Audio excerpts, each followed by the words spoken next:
In the dusty heart of Benin City, where the corrugated roof reflects the midday sun and the children's laughter echoes between closely built compounds, lived a woman whose life would serve as a warning to all. Her name was Esosa, a devoted mother of two, whose greatest mistake was not born of malice, but of necessity, a moment of desperate truth that unraveled everything. They say neighbors are like extended family in Nigeria. You grow with them, borrow salt from them, send your children to run errands with theirs, but what happens when the one you trust the most are the one who shatter your soul? This is not a tale of mere betrayal. It is an unraveling of innocence, the silent screams of children, and the haughty shadow that lingered over Esosa long after her home fell silent. It is a true Nigerian tragedy, one that will leave you with a lump in your throat and a cold question in your heart. How well do you really know your neighbor? The early morning sun filtered through the torn-lace curtain of a small two-bedroom apartment tucked inside a compound off Ereka Road in Benin City. Inside, the scent of a pollen bath filled the air. A slender woman, her wrapper tightly tied above her waist, moved about the kitchen with practiced urgency. Esosa was in her early 30s, but the line on her face and the tiredness in her eyes added years to her appearance. Life hadn't been easy.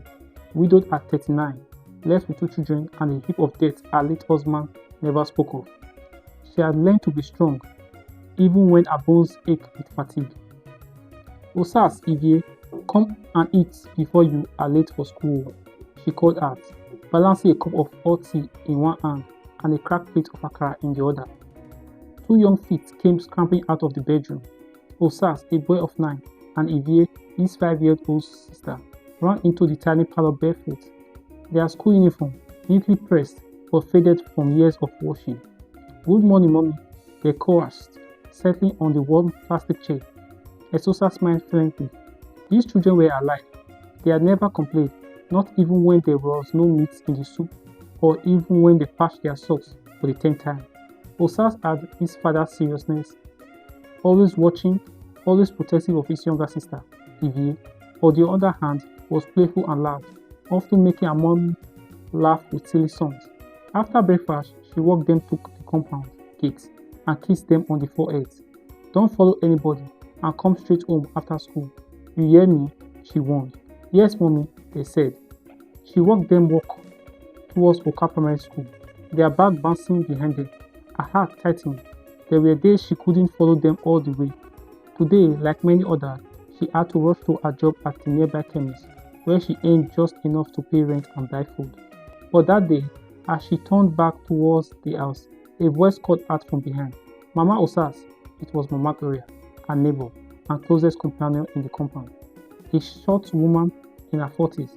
Mama Gloria always wore a wrapper above her chest and a slippers that slapped loudly against the concrete. She was known in the compound as someone who liked to help, always ready to lend a cup of rice or look after someone's child. Esosa smiled. "Good morning, Auntie Gloria. Where are you rushing to? Don't tell me chemist again this early morning. You took the hustle." Esosa chuckled. "Also not the tired woman wey get pikin," Mama Gloria cackled. "True talk, but you no fit kill yourself. If you ever need help, you know say I dey here." Esosa nodded. "Thank you, ma." Those words, so kindly spoken, would soon return to haunt her. It was a rainy Tuesday when the call came. Esosa was at work arranging drugs on the dusty shelf when her boss, Pharmacist Monday, handed her the phone shop. "Someone wants to speak with you." She wiped her hands on her wrapper and picked up the phone. "Hello, Esosa na me, Auntie Gloria. Come quick o." Ivie went to her compound. Her heart stopped. Before she could ask a question, the call cut. Chemist blood behind her as she dropped everything and dashed into the street. The rain pelted her face like needle, but she didn't care. Her feet splashed through the muddy puddle and wrapped her clinging to her legs. She burst into the compound, gasping. A crowd had gathered, neighbor whispered as she pushed through. On the floor, soaked in water and dirt, was Ivie, her eyes closed, lips pale. "Mama Ivie, calm down. Na fever. E be like say na just fever," someone said. Esosa gathered her child into her arms, shaking. Ivie, answer me, what happened?" "Na just now," said Mama Gloria. "She dey play with my daughter for room. Next thing she just collapsed." Esosa eyed narrowed. "Why was she in your room? She suppose go school now." "I want help now," Mama Gloria said. "Rain dey fall. I no wan make dem go school wet. I tell dem make dem wait small. I even give dem tea," Ivy said faintly, mourning in pain. Esosa wasted no time. She ran back into the street with her daughter, hailing a bike and rushing to St. Mary's Hospital. By evening, the doctor gave his verdict: food poisoning. "Are you sure she didn't eat anything unusual?" he asked. Esosa frowned. "She only took tea at home, or maybe at the neighbor's house." He nodded gravely. Something was wrong with what she had consumed. Some said it was bad water. Others said Mama Gloria's daughter, Gloria Jr., may have missed something by mistake. But soon, Esosa began to notice something else. Her children had started acting strangely. Osa's grew withdrawn. He hardly spoke anymore. He began wetting the bed. One night, he flinched when she touched his shoulder. "I am your mother. What's wrong?" she asked him. He burst into tears. "I don't want to go to Auntie Gloria's house again." Esosa's heart froze. "Why?" Ivy said. She said they touched her. "What?" His voice dropped to a whisper. She said Gloria Jr. and one of their uncles used to touch her when mommy was home, and they said if she tell, they all kill me. Esosa's knee buckled. Everything began to fall into place. The tears Ivy sometimes cried after returning from school, her fear of sleeping alone, her sudden sickness, the strange closeness of the neighbor, her kindness. Was it a trap? That night, she sat on the floor of her bedroom with her arms wrapped around Ivy, tears spilling down her face. Osas had cried himself to sleep in the other room. The heaviness in her chest made it hard to breathe. She looked down at Ivy, whose small finger clutched tenderly to her mother's wrapper. "My baby, tell me the truth. What did they do to you?" The 5-year-old looked away. "Ivy, please. I am your mommy. You can tell me." After a long silence, Ivy spoke softly, her voice barely audible. "They used to lock us inside Auntie Gloria's big room, where you go to work. They give us biscuit and tea. Then they play bad game. They said if we tell, Osas will die." Esosa's heart split into 1,000 pieces. Who touched you?" "Gloria Jr. and one man, the one with beard. He comes sometimes with you when you are not around." Esosa's vision blurred. Her words swayed. She didn't scream. She didn't curse. She just pulled her daughter close and whispered, "I am sorry, my baby. I am sorry." That night she didn't sleep. She lay awake, her eye fixed on the ceiling, listening to every sound outside the window. Somewhere in the distance, a generator on, a dog barked. Life went on, unaware that her soul had been torn apart. By morning, Esosa had made up her mind. She would confront Mama Gloria. She waited until the children had left for school. This time, she followed them all the way and made sure they entered their class. Then returned to the compound. She stood at the entrance to Mama Gloria's room and knocked. The door opened. Mama Gloria stood in her unusual wrapper, teeth stained with chewing stick foam. "Ah, Mama, Osas, how far?" Esosa's face was stiff. "We need to talk now." Mama Gloria's smile faded. She stepped aside. Inside the room, the air smelled of body lotion and pepper soup. The same room Ivy had described. Esosa didn't waste time. Ivy told me what happened here. Everything, the torture, the threats, the poison. You let it happen. Mama Gloria eye widened. "Are you mad? I trust you. I left my children with you." A voice from inside interrupted them. "What's going on?" It was Baba Jr., Mama Gloria's elder brother, a heavy-set man with a green beard. Esosa stared at him. You are the man with beard. You are the one who touched my daughter." His eyes darkened. "You decrease." Esosa charged forward, rage overtaking reason, but Mama Gloria blocked her. "Get out of my house," she yelled. "You want to spoil my name? I'll go to the police." Esosa said, "I swear on my children's head, I'll make sure you rot." Mama Gloria sneered. "Police? You get for money for case? You forget say you be widow. Now your word them go believe or mine.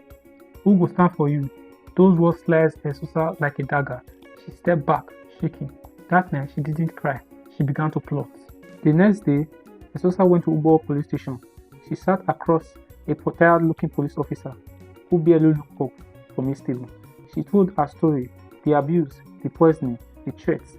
The officer scratched his head. Now small pikin talk with the bring come to station. She clenched her fist. "I want to file a case." He snarled. "You get any evidence? Medical report? Witness?" "I have my daughter. I have the report from St. Mary's Hospital." He leaned back. Okay, leave small money for mobilization. We will come back tomorrow.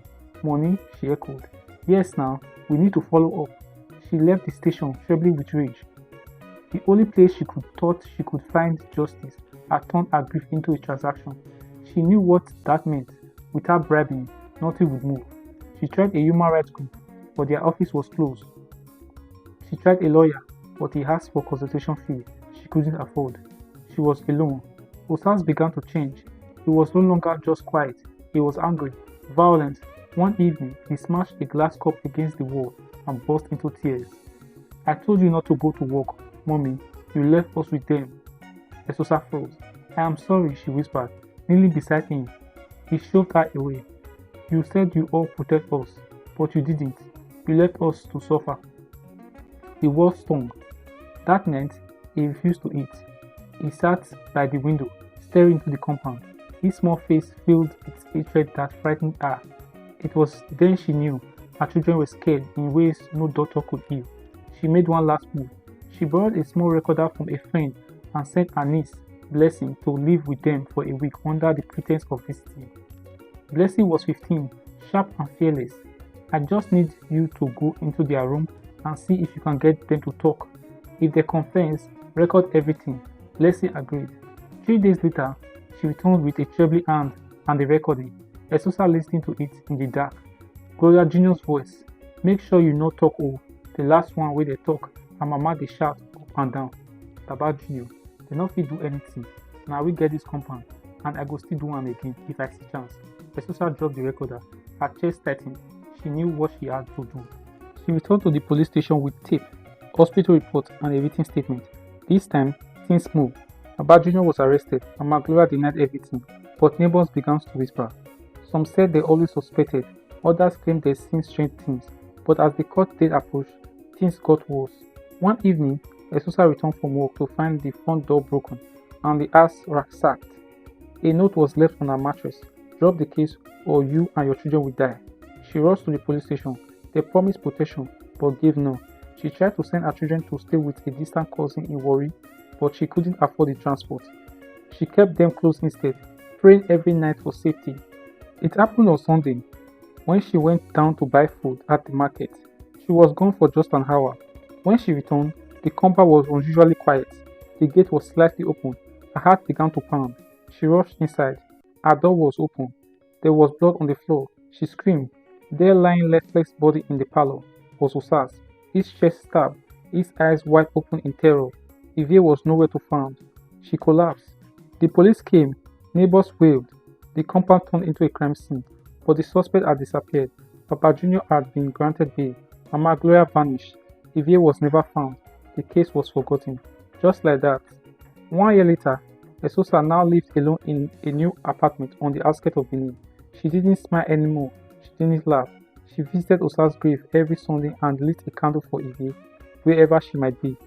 She told her story only once at a local church during a night vigil. She ended it with these words. I was strong, but I wasn't watchful. I thought neighbor meant family. I thought kindness meant safety. I was wrong. If you love your children, never leave them with your neighbor. Trust is a gift that should never be given blindly, especially when it concerns the innocent. Not everyone who smiles at your children has good intention. In a world where evil often hides behind familiar faces, a parent's greatest duty is vigilance. Love your children enough to protect them from the people closest to you, because one moment of misplaced trust can cost a lifetime of sorrow. This is a painful reminder that sometimes danger wears the face of a neighbor and silence protects the guilty more than the innocent. Let serve as a warning. Never assume your children are safe just because someone has lived next door for years. Know who you trust with your child's time, space and innocence. May the tears of Esosa, the pain of Osas, and the disappearance of Vivi never be repeated in any family. Amen. Thank you for watching this video and subscribe kindly. Thank you.